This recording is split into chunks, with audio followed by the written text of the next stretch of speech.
Welcome to Buckets, brought to you by DraftKings Sportsbook. The crown is yours. My name is Matt Moore. I'm the senior NBA writer for the Action Network. I'm joined by the maestro of the market, the king of CLV. Nom nom nom nom nom nom nom nom nom nom nom nom nom nom nom nom nom. Michael Fiddle at Fiddle's Picks. Kyle Murray DFS. He's Kyle Murray from Roto Grinders. We're gonna do best bets for Tuesday, January 13th in the association. Everything we talk about today can be found in the award-winning Action Network app. It's the best way for you to track your picks, get up to second information where the bets and money are coming in on. If you sign up for Action Pro, you're going to get all the bets that Brandon Anderson puts in, so you're going to get the best line. He will always spot these futures, and then they will move. You're going to get Sean Kerner's props. You're going to get Nick Giffen and Billy Ward. You're going to get Chris Raybon. You're going to get all the stuff that you need, as well as you're going to get stuff like our pro signals, all sorts of cool stuff. So make sure to check that out with Action Pro. Okay, we're just going to do best bets tonight because, you can use promo code POD20 for $20 off an annual subscription at Action Pro. Just go to actionnetwork.com/pro and use code POD20. We're going to do best bets for Tuesday in the association. Short and sweet tonight because there's not a whole lot of stuff to kind of like chat about in the league. I feel like tonight it's just pretty quiet night in the association. I will have a trade column going up on my Substack you guys can check out tomorrow. That's going to talk about some of the stuff I've heard around the league, including some interest for Jaren Jackson and stuff like that. So you can check that out. If you're watching at youtube.com/the Action Network, make sure to leave us a subscribe and a like and tell us what your best bets are for Tuesday. Let's go ahead and get started. Let's go to Fiddle first. Fiddle, what's your 3-star play of the night? Jumping right into it, my 3-star play of the night is going to be the Milwaukee Bucks on the money line. You could find that minus 142 across the market right now. 142 is a money line price that should be for a minus 2.5, minus 110. So it's pretty right on the number there, but all the VIG on the spread is minus 115 right now. So you're getting like a 5-cent discount on the money line. Sorry for my dog barking, but she's like, Giannis is going to ball out tomorrow night. That is what she is saying in the background. The Wolves are missing Gobert and Anthony Edwards for this game. It is well priced in, but this is one where I want to go further than what is the face value price, because I actually think Gobert and Anthony Edwards have both overperformed this season, and I don't really know where a lot of the offense or the stopping Giannis and rim protection is going to come without those two. And I think those two are prime pieces, especially for this matchup. So looking at this spot, and then the Milwaukee Bucks being off of the loss to the Denver Nuggets, I think this is a good spot to back a Bucks team that's going to come in very serious and very focused right from the jump. So good number. I think it gains CLV, like the matchup. Injury news is known and priced in, and I think it's also a good schedule spot for the Milwaukee Bucks. So Milwaukee Bucks money line, fine with it at 2.5, 3 as well, but technically money line's best price if we're going to go into my stone cold value chamber of what is the best line to play. Okay.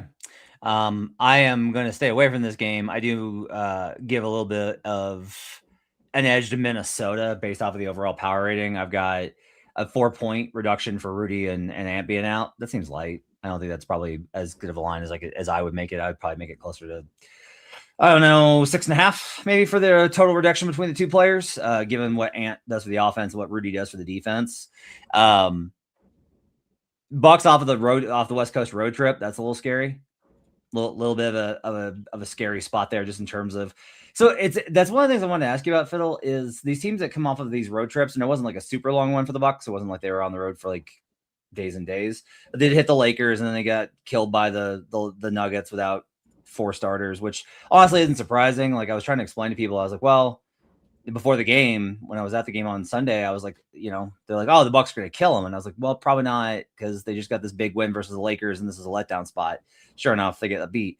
The numbers don't necessarily support the idea that teams lose this first game back after a road trip.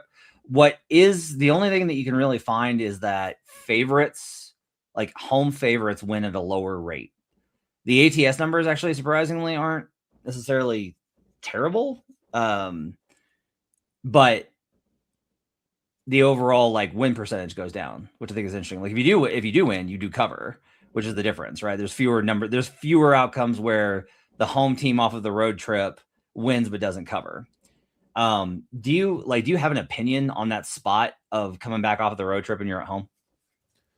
So I do think that it does matter, but I think it's very situational and team dependent. Like it's one thing if you're backing an older team. It's one thing if you had a great win over Miami Heat and spent a night in Miami. It's one thing if like you have to evaluate each one. I actually think it's a very sharp angle to get in the weeds of those things and do it by age disparity, usage disparity. How did those games go? Were you extending your starters extra minutes in some of these spots? Did one or two of them go to overtime? There's ways to get into the minutia in which you can probably come away with some very sharp angles to it. If you like study what happened in the road trip and try and point out some outliers, then you'd be able to, find some interesting numbers within that. So I don't just view it as like home team off of a 3-game West Coast trip. I think that stuff is pretty well priced into the books. Like years ago when I started betting, it was so easy. It was legitimately so easy to pick off some of those spots. And they're just like the manual adjustments from the sports book have been easy to catch up on. The revenge spots in NBA, the away team without travel in the NBA. That stuff is so well priced in. 3 games on the road and then back home. It's so well priced in now that I actually think if you start looking within the weeds of that, you can get a generic price tag put on a line, which then you like look at it, you're like, well, the starters only played 25 minutes at tops because they got blown out in this game. So they're actually going to come home rested and focused, and they actually have an extra day off between there. You can get into the nitty gritty and find some good stuff, but in general, there's not something I personally like dive into too deep. Good. So Phil likes the Bucks on the money line versus the Minnesota Timberwolves without their 2 best players. So always good to have like a pretty direct, hey, this is a good spot to I'm making a 6-point adjustment too with Ant and Gobert. Just a note. That makes sense. I like your number better. Kyle Murray, what's your 3-star bet of the night? Yeah, I'm going to be fading Nikola Vucevic, taking the under 32.5 points, rebounds, and assists. I think this number has a good chance to move down to 30.5 by the time, early afternoon rolls around. Tomorrow, we are going to be, for the Bulls side, missing, obviously, Josh Giddey and Kobe White. And while that helps Vooch a little bit in his offensive stats, this is just such a bad matchup for him against Houston, who are pretty much the worst matchup for him in pretty much every category that I'm looking at. Points in the paint, total rebounds, points, rebounds, and assists, all these numbers that are directly correlated to what I'm looking at for this Vooch play. It's pretty much the worst possible matchup. And then you factor in the 11.5 point spread here. Could easily see some time where Vooch misses some of those key minutes towards the end of the game due to blowout. So a lot of paths to the under here, even in a close game. But I think that, added boost of potential and maybe even likely blowout. I really like the Rockets in this spot. Could hurt Vooch there. I project him for closer to 28.5 points, rebounds, and assists. So I think a lot of the projection stuff factoring in, liking the under here, but also just the potential game script narrative for the potential blowout for the Bulls has me on the under 32.5 PRA for Vooch. Yeah, versus Steven Adams in his career, Vucevic has averaged 14 points, 9 rebounds, and 2 assists, so we're well under the figure there. And it looks like very much that it kind of follows that trend in recent years as well, that there's not like a huge, it doesn't look like even though some of those were when Vooch was young and Adams was young, doesn't look like there's been kind of a change. It's been pretty consistent. Like here's Vucevic's last points totals, 15, 11, 7, 10, 17. So yeah, this is a very high number. That's a good spot there on the Vooch play. I don't know what to do about the Rockets spot here, only because, okay, they lose all these games and they look like idiots and everyone's killing them. And so it's a good bounce back spot. My only thing, Kyle, is like, this is exactly this is who they lose to. Like they are very good versus the mid teams and the good teams. And then they're 9-9 versus bottom 10 teams in point differential. That is horrible for a contender. Like it's genuinely just like, what are you doing? Like get your head out of your asses. I should have known. I bet the Rockets last night because I mentioned I can't get the Pacers right and I can't get the Kings right.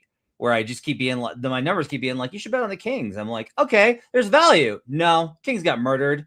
And then like last night, I'm like, I'm not getting caught this time. I'm betting on the Rockets to beat the shit out of the Kings. Nope, Kings went outright. Cool.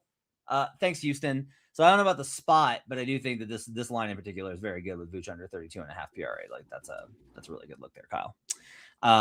Okay, let's go back to Fiddle and let's do your 2 and your 1 stars. My 2-star play on this card is going to be the Miami Heat. Any number where they're still an underdog. So +1, anything sub -110 on a money line, pretty widely available right now. Some of them are flashing to -1 as we speak, which is why I was trying to find the best number out there. But there are some +1s. Heat should be a slight favorite in this game. So I actually have them -0.7. And so getting +1, +1.5s that are juiced out there, -105 on a money line, those are all great prices. This is just a simple market ratings and looking at that, looking at the injury report, having a news spot with Norman Powell questionable, but I do expect Powell to play, and then that pushes the line to maybe -2, -2.5. So I like this spot for the Miami Heat being home. A high-paced team and a good offensive team, although the offensive numbers for the Heat have been sputtering recently. I still back their offense in general against kind of a defensive-minded team in the Phoenix Suns, even though their offense has also been overperforming this season as well. But I do believe more of a defensive-minded group out there. And so I'll take the offense and the home team and the depth of wings for Miami to give the Phoenix Suns some trouble. So Miami +1, or really anything better than a -110. Jalen Green's still out for this one, yes? Yes. Yeah, Jalen Green is still out, but Hero and Pella Larson are in. We know Pella Larson, great on the advanced analytics off Miami bench.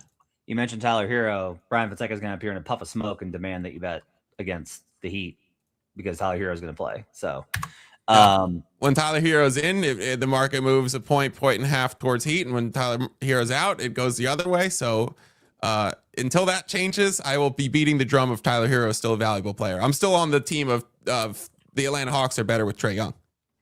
Really? Okay. Norman Powell, I do have it was worth 2.2 points to the spread, and I've got this within range of this. It's pretty. I've got it pretty on point here.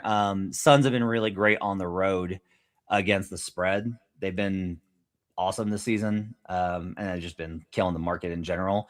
I do want to ask you, Fiddle, if you feel like the market is starting to catch up on Phoenix in terms of its power rating. Do you feel like it's getting to be sharper on them, or is it still kind of trailing given how good they've been this season? I'll look it up right now. Let's see where they fit. They're 11th right now in market-based power ratings. So that feels very spot on, right? They're behind Cleveland and Golden State, Philadelphia, Boston, Detroit, and then obviously the top of the league is a no-brainer. They're ahead of the Clippers, Milwaukee Bucks, the Lakers, the Hawks, the Heat, which is why we have a low spread, or Heat as a slight underdog at home against this team. So yeah, 11th best team. Like one of the more impressive. Actually, we were just talking about before we went on live, like the best future right now, like the Jordan Ott Coach of the Year. Like I don't even know what the price is, but I'll look it up right now. But it feels like that would be great because combine how good this Suns team is and respected by market with what's happening in Cleveland. I mean, we didn't do the takeaways from tonight, but if there was one takeaway, it's the Cleveland Cavaliers are more A's than the Jazz. As the Jazz beat them. So the taking away Ott from Cleveland and what's happened there, and then what's happened in Phoenix, this guy's pretty much a shoo-in right now for Coach of the Year. That's a good look with Ott being gone. That's something I actually hadn't thought about until just as you said it. I had not thought about that. Do you think it impacts voters' minds? Oh yeah, I think so. The combination of how good one team got and how much he was missing, like Ben Johnson from the Lions to the Bears. Yeah, I think so. I think that probably does impact it a little bit. I make Suns right now 2.1. Market rating of impredictable.com has got them at 2.4. My in season actually is lower on the Suns, but I'm trying to figure out why, but that's kind of interesting. So yeah. Okay. Well, Fiddle likes the Heat +1, any spot in which they're a dog. And then your 1-star play is My 1-star play on this slate, there's a lot that I like on this card, but for the 1-star, I went with the New Orleans Pelicans plus 3.5. Those are gone as we're recording this. There's plus threes, plenty of places in market. I would take the plus 3. We're looking at the Denver Nuggets probably getting Jamal Murray back, I would assume, in this spot, but I just still don't think we get up to a 3-point Denver favorite over the Pelicans, who go in spurts of playing extremely well and then just losing a bunch of games. So hopefully we're catching them back on the upswing right now. But I do expect Trey Murphy to play. We know Herb Jones is going to be out, but the Queen Zion big pairings going against the Denver Nuggets with no centers, like without Jokic, without Valanciunas, relying on the strength of Aaron Gordon. Like, Aaron Gordon's so good and so strong, but what happens when you put him up against Queen and Zion? It's like, I think it's part of the reason why Julius Randle and the Wolves have been so good against the Nuggets, is because of the strength of the fours going up against Gordon. So I think this is a prime matchup spot, in addition to a good number for the Pelicans. Probably should be a full point lower, probably a +2, a +1.5 is where I would see this close. Yeah, I've got Pels actually as a slight favorite here with the adjustments, but that's probably like underrating how good Denver's been without him. David Allen's coaching his face off, and they're doing a really good job on the margin, so they're getting better on the offensive rebounding. So they got killed early, but Zeke Naji's playing rebounding a lot better. Peyton Watson, player of the week, has obviously played really well offensively, but the other thing is, like, they don't turn the ball over, the Nuggets don't, and they get to the line a lot. They win the possession game, and that's helped them out a ton. I do, though, kind of agree with you. I think I kind of think they lose this one, and then they beat the Mavericks on the back-to-back is kind of what I think, because they're going to switch everything versus playing drop. The Mavericks beating them twice because they were playing drop coverage with Joker, and Ryan Nembhard had literally his 2 best season performances versus Denver. I don't think that'll happen because they'll switch more. So I'm going to like Denver in that back-to-back spot, but I don't blame you at all for being on Pels plus 3.5 and the money line. Kyle Murray, let's go to your 2 and your 1 stars on the night.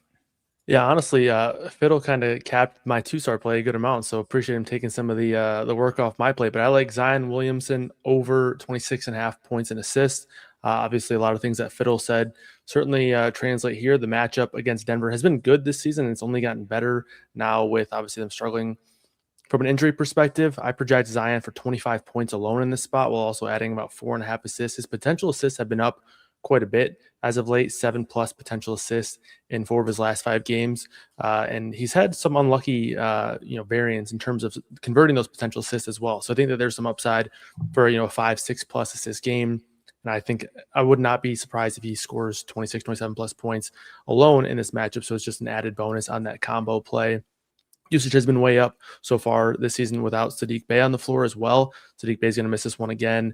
And then when you look at this matchup here against Denver, who's a bottom 5 defensive efficiency team, all things point to the over for Zion. And again, in a 3.5 point spread, game should be close. So while Zion isn't going to play, mid 30s minutes, feel pretty good about his projection of 31.5 minutes. And I wouldn't even be surprised if we see 32 or 33. But like I mentioned, in a 31.5 minute projection, all the numbers like the over 25.1 points, 4.4 assists for Zion in that projection there. So give me the over for Zion there. And then my 1-star play, Shaedon Sharpe, over 24.5 points. This one does feel like a little bit, the key player is out, go to next in line and click bet, which I typically don't love to do. I know a lot of times it does feel like it always makes sense. And we do see guys put up big performances, but when a line is as high as it is, it's typically not my favorite spot. But I just think that this number is too low for Sharpe, and wouldn't be surprised to see this one close at 25.5. So I'm projected for 26.5 points in this spot. Not necessarily a great matchup here against Golden State, who's a top 10 defensive team.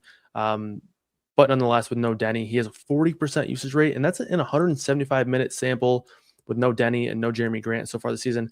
Obviously tough to project a 40% usage rate. I put him at 34%, trying to be, somewhat conservative, but still, reflect that big boost for him in my model. And in that 34% usage rate, 26.5 points, like I mentioned. So I see some upside for maybe even more shots here. Right? Obviously, Drew Holiday is going to be limited in this one. And I do think even when Holiday's on the floor, he's going to be looking to facilitate more rather than get up a ton of shots. And once Holiday's not on the floor, you have Caleb Love, who's going to get some shots up. But other than that, there's nobody here to take and create shots for Portland. So although it is a bad matchup, although it is a spot where they are potentially worrying about some blowout run, I do think that Shaden Sharp projects well over 24.5 points in this spot. Okay. We'll see if Shaden Sharp can get to the line as often as Denny Avdia does, which is all the damn time. So those are your picks on the evening. We'll go over them really quickly before we hit the King of the Court. But first, there's this from DraftKings Sportsbook. The Buckets Podcast is sponsored by DraftKings Sportsbook. And in partnership with DraftKings, our listeners get a great offer. Right now, new customers can bet $5 and get $300 back in bonus bets if your bet wins. Love the thrill of live betting? DraftKings has got you covered. Bet live on star player props and in-progress games right as they happen.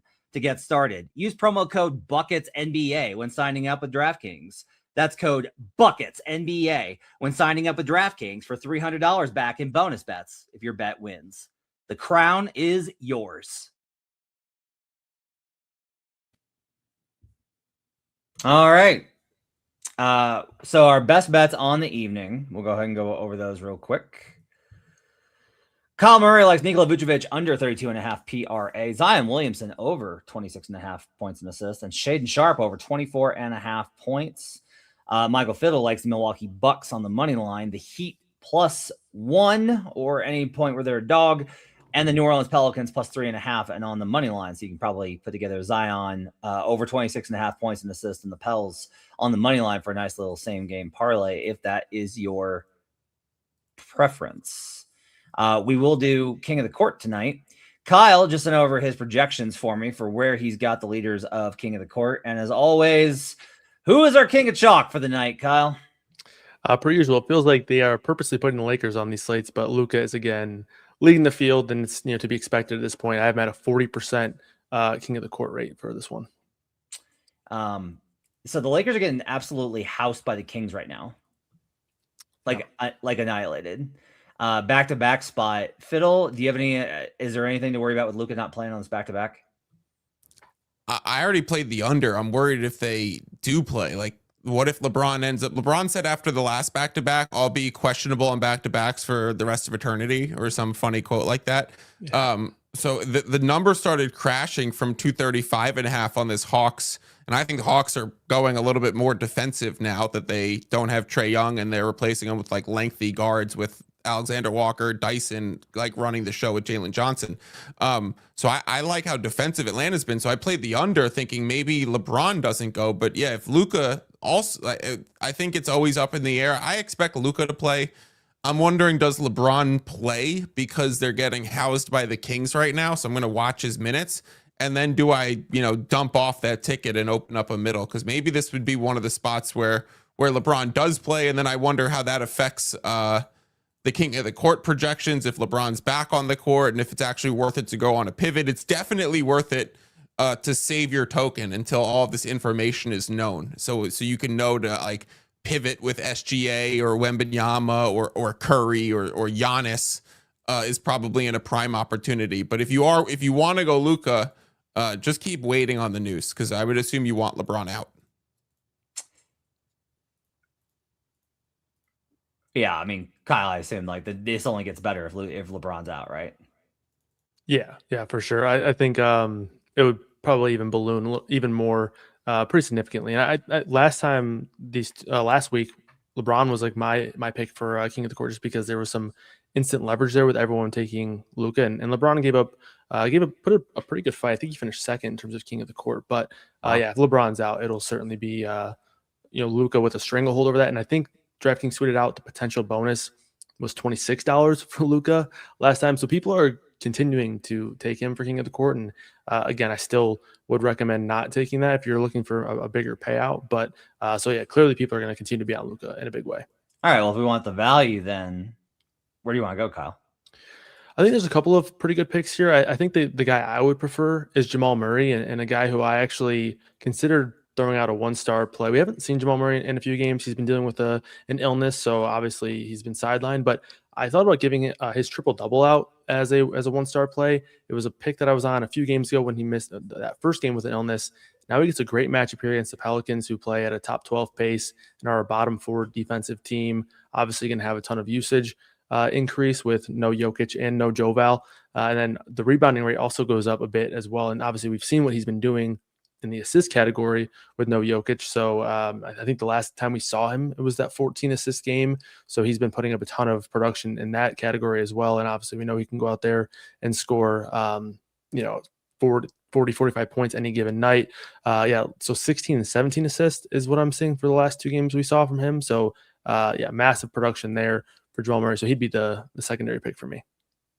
Okay.